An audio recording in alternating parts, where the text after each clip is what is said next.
আইনজ্ঞ, শিক্ষাবিদ, রাজনীতিবিদ ডক্টর শ্যামাপ্রসাদ মুখার্জির ১২৫তম জন্মদিবস উপলক্ষে পশ্চিমবঙ্গবাসী থেকে আমার শ্রদ্ধাঞ্জলি।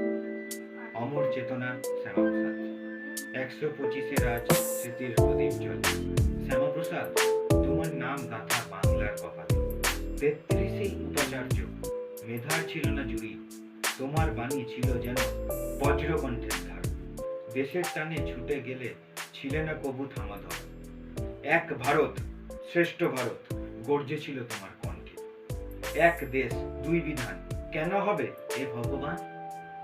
সংসদে তোমার বাণী ছিল তলোয়ারের ধার। তোমার চেতনায় গড়া ছিল নতুন এক ভারতের ধার। কাশ্মীরের তুষারে তুমি লিখেছিলে প্রাণ। পারমিট প্রথার বিরুদ্ধে ছিল তোমার অভিযান। জয় হিন্দ শেষ কথা, তুষারে মিশে গেল প্রাণ।